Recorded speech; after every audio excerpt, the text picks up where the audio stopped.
మహాసేన రాజేష్ లాంటి వారి సమర్థవంతమైన యువ నాయకుల సేవలు మన ఆంధ్రప్రదేశ్ రాష్ట్రానికి చాలా అవసరం. 5 ఏళ్లుగా చాలా ఎక్కువగా పాడైపోతున్న ఆంధ్రప్రదేశ్ రాష్ట్రం, అటువంటి పాడైపోవడానికి కారణమైనటువంటి సిస్టమ్ మీద వారు చాలా సమర్థవంతంగా పోరాటం చేస్తున్నారు, తప్పిస్తున్నారు, ప్రాణాలు తెగించి ముందుకు వెళ్తున్నారు. అటువంటి వారిని కాపాడుకొని ప్రోత్సహించవలసినటువంటి బాధ్యత ఆంధ్రప్రదేశ్ ప్రజల అందరిపైన ఉన్నది.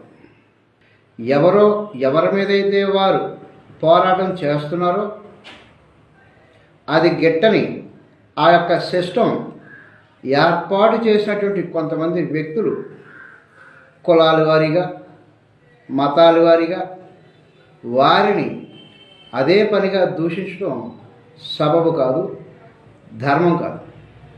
వారి సేవలను వినియోగించుకోగలగా శత్రు సైన్యం మన దేశంపై విరుచుకు పడుతున్నప్పుడు మన దేశంలో ఉన్న అందరూ కూడా ఆ శత్రు సైన్యం మీద పోరాటం చేసి కలుపుకొని వెళ్తూ విజయం సాధించాలి అనుకోవాలి. కానీ ఓ పక్క ఫైరింగ్ జరుగుతుంటే, ఓ పక్క బాంబింగ్ జరుగుతుంటే, నువ్వు మన గిల్లావు, మొన్నని తిట్టావు, నువ్వు ఆ మతం కదా, నువ్వు ఈ కులం కదా, కొన్ని సంవత్సరాల క్రితం నన్ను అన్నావు, ఇలా అన్నావు అనుకుంటూ చిన్నపిల్లలు చేష్టలు లాంటివి సబబు కాదు, జ్ఞానం కాదు, ధర్మం కాదు.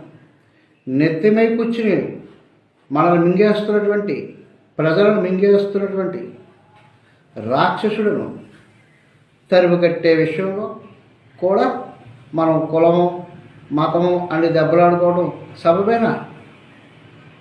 అది సరైన విధానం కాదు. వారిని ప్రోత్సహించాలి. వారికి చాలా చక్కని భవిష్యత్తు ఉంది. సమర్థులను ఎవరు ఆపలేరు.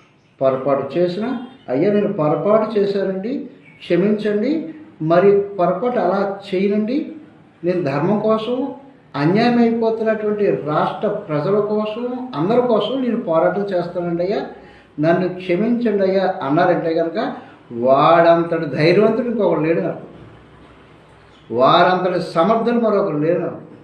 అటువంటి ధైర్యవంతులను, అటువంటి సమర్థులను ఎవ్వరూ కూడా ఆపలేరు. ఆ శక్తి వారికి ఉంటుంది. తప్పును ఒప్పుకున్నవాడు ఉత్తముడు. నేను తప్పు చేశానండి, క్షమించండి అన్నవాడు అత్యంత ధైర్యవంతుడు. ఆ ధైర్యం మిగతా వాళ్ళకి లేకపోయింది.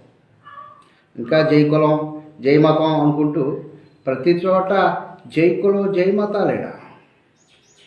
శత్రు దేశం మన మీద పడుతుందిరా నాయన అనుకున్నప్పుడు బ్రిటిష్ ఒక పాలకులను మరిపించేటటువంటి విధంగా, బ్రిటిష్ పాలకులను మురిపించే విధంగా ఈ రాష్ట్రంలో అత్యంత దారుణమైన అరాచకాలు జరుగుతుంటే వారి మీద పోరాటం చేస్తున్నటువంటి మనం కాళ్ళు పట్టుకు వెనక లాగేస్తున్నామంటే ఎవరికి నష్టం? ఈ రాష్ట్రంలో మెజారిటీ ఎవరున్నారు? అప్పుడు ఈ రాష్ట్రం పాడైపోతుంటే ఎవరికి ఎక్కువగా నష్టం అనే విచక్షణ జ్ఞానం లేకుండా ఎల్లకాలం నువ్వు కులం, నువ్వు మతం అనుకుంటూ అటువంటి సమర్థవంతమైన యువకులను ప్రోత్సహించడం మానేసి అదే పనిగా వారిని దూషించడం, ద్వేషించడం సబబుగా. తిట్టడం చాలా సులువైన పని అండి, కలపడం చాలా కష్టమైన పని అండి. కులాల వారిగా కొట్టుకోవడం చాలా సులువు అండి, మతాల వారిగా తిట్టుకోవడం చాలా సులువు అండి. కుల మతాలకు అతీతంగా ధర్మాన్ని నిలబెట్టడం, అసలైనటువంటి గమ్యం, ఒక లక్ష్యాన్ని ఛేదించడం అనేది చాలా కష్టం అండి, చాలా పరిపక్వత కావాలి. శ్రీ మహాసేన రాజేశ్వరికి జయమంగళ ఆశీస్సులు, శుభాభినందనలు. మంచి భవిష్యత్తు ఉంది. భవిష్యత్తులో వారి ద్వారా చాలా కార్యాలు జరుగుతాయి మన ఆంధ్రప్రదేశ్ రాష్ట్రంలో. ఈరోజు వారు నిందించిన వారు చాలామంది ముక్కులు వేలేసుకుంటారు. ఆ రోజు మనం పొరపాటు అన్నామా, ఎంత పని జరిగింది. అటువంటి సమర్థులు వారిలో కనిపిస్తున్నారు. వారు దానికి అనుగుణంగా వెళ్తారు, వారు దాన్ని నిరూపించుకుంటారు. గతంలో చేసిన పొరపాట్లు చేయకుండా, అది మానవ సహజం కనుక చేయకుండా సమర్థవంతంగా ముందుకు వెళ్తారు, రాష్ట్రాన్ని కాపాడతారు. రాష్ట్రాన్ని కాపాడే అత్యంత బలమైనటువంటి నాయకుల్లో మహాసేన రాజేష్ వారు కూడా ఒకరుగా వారు ముందుకు వెళ్తారు. అందులో ఏ విధమైన సందేహం లేదు. కాలం సమాధానం చెప్తుంది. ధర్మం ఖచ్చితంగా నిలబడుతుంది. జై శ్రీమన్నారాయణ.